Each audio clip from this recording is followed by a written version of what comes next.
တနေ့တာဖြင့်ကုံသွားပြီညရောက်လာပါပေါ့ကလားနေ့12နာရီည12နာရီရှိတယ်ညရောက်လာတဲ့အချိန်လေးမှာ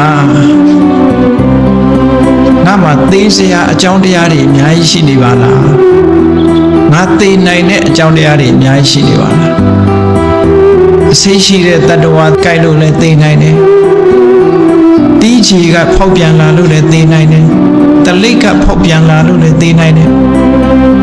မတော်တဆလဲချပြီးတော့လည်းသေနိုင်တယ်စားထားတဲ့အစာအာဟာရတွေကအစာမကြေလို့လည်းသေနိုင်တယ်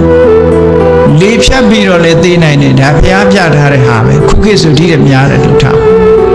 သေစရာအကြောင်းတွေဒီတဲ့များလောကမှာသေစရာအကြောင်းတွေများစွာပဲည12နာရီအတွင်းမှာဟောဒီအကြောင်းတစ်ခုခုနဲ့သေသွားနိုင်တယ်စဉ်းစားလိုက်ပါသေနိုင်တယ်ဒါဖြင့်သေနိုင်တယ်ပဲစဉ်းစားရမှာလားနောက်ဘာလုပ်အောင်လဲဆိုသေနိုင်တဲ့အန္တရာယ်တွေအများကြီးရှိတယ်မသေခင်ငါကောင်းတာတွေလုပ်မှာပဲကုသိုလ်ကောင်းမှုတွေလုပ်မယ်မွန်မြတ်တဲ့ကောင်းမြတ်တဲ့စိတ်ကလေးတွေထားမယ်စိတ်ကောင်းနှလုံးကောင်းတွေထားမယ်ငါစိတ်ထဲမှာအကုသိုလ်မဖြစ်အောင်နေမယ်ကုသိုလ်စိတ်တွေဖြစ်အောင်လုပ်မယ်ဒီလိုနှလုံးသွင်းမှာဓမ္မရဏတ္တိဘာဝနာတစ်ခုသေခြင်းတရားကိုကြည့်ပြီးတော့ကုသိုလ်ကောင်းမှုလုပ်ဖြစ်အောင်တွန်းအားပေးတဲ့သဘောမမေ့ဘူးသို့မဟုတ်လို့ရှိရင်ညမှာဆိုလဲပျော်စရာပဲရှာမလေတောင်းလို့စားလို့ပြောမယ်နော်အမျိုးစုံပေါ့လေပျော်စရာတွေတစ်ခုခုနဲ့ပြောမယ်ပျော်ပြီးမောရင်အိတ်လိုက်မယ်ဒါပဲအဲ့တော့အဲ့ဒီလိုမဖြစ်ရအောင်ကောင်းတာလေးနဲ့အချိန်ကုန်ဖို့အတွက်ကောင်းတဲ့စိတ်ဓာတ်ကလေးနဲ့ကုသိုလ်ကောင်းမှုငါလုံးပါပဲတည်သွားလို့ရှိရင်ငါဒါတွေလုံးဝမှာမဟုတ်ငါအတွက်အန္တရာယ်ကြီးပဲလို့အန္တရာယ်တွေကိုတွေးပြီးတော့မသိခင်ငါကောင်းတာလေးတော့လုပ်မယ်ဘုရားရှိခိုးမယ်ပရိစိတ်မယ်စသဖြင့်ပေါ့လေတရားနှလုံးသွင်းမယ်ဆိုရင်ကောင်းတဲ့အလုပ်ကလေးတွေလုပ်လိုက်ဒါညအခါမှာနှလုံးသွင်းဖို့ပြီးတော့ဘာဆက်နှလုံးသွင်းရမလဲလို့ဆိုလို့ရှိရင်သူနှလုံးသွင်းရမှာငါမှာတဲ့အခုလိုအကြောင်းတစ်ခုခုနဲ့တည်သွားလို့ရှိရင်အပင်ငရဲကြစေနိုင်တဲ့အကုသိုလ်တွေငါထံမှာရှိသလားတွေးလိုက်ပါနော်ငါခုချိန်များတည်သွားလို့ရှိရင်စိတ်ဆိုးစိတ်ယုတ်စိတ်ပုတ်တွေကြောင့်အကုသိုလ်ဆိုတာစိတ်ယုတ်စိတ်ဆိုးစိတ်ပုတ်တွေကြီးပဲလောဘတွေဒေါသတွေမောဟတွေမာနတွေအိတ်ဓာတွေမစ္စရိယတွေ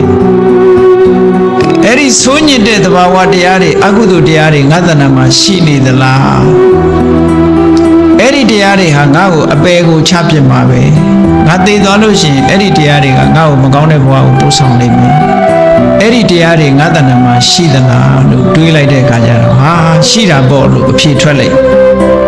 မရှိရင်လည်းမရှိဘူးလို့ဖြေထွက်လိုက်မယ်နော်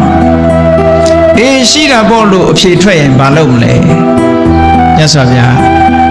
မရဏတ္တိကနေဆက်ပြီးလုံးဝမဲ့အလုပ်တွေနော်ရှိတာပေါ့လို့ဖြေထွက်လာလို့ရှိရင်ဘာလုပ်လဲတဲ့အဲ့ဒီအကုသိုလ်တရားတွေကိုအမြန်ဆုံးဖယ်ရှားနိုင်အောင်ကြိုးစားပါဒါဖြင့်တပည့်တော်တို့ဘလောက်မြန်မြန်လုံးဝမှာတော့ဆိုရင်ကိုဝတ်ထားတဲ့အဝတ်မီးလောင်နေမညှိမ့်တဲ့အောင်ကဒါကိုအရင်လုံးလိုက်လို့ပြောတာ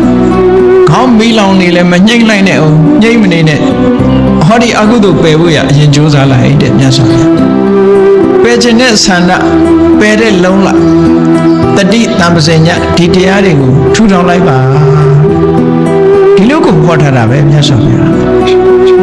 အဲ့ဒါတွေအရင်လုံးလိုက်ပါအကယ်၍များအဖြေကငါမှာအဲ့ဒါလို့ဆိုးညစ်တဲ့အကုသိုလ်တရားတွေငါမှာမရှိဘူးဆိုလို့ရှိရင်ကုသိုလ်တရားတွေသာငါမှာရှိနေတယ်ဆိုရင်ဒါလေးနဲ့ပဲခြေနှက်တဲ့စိတ်ကလေးနဲ့တညတာကုန်လွန်စေပါတဲ့ဟောအဖြေက2မျိုးလာမှာဟုတ်ဒါကညဥ်ရံမှာဆင်ញင်နှလုံးသွင်းမှုရလေးတစ်ခု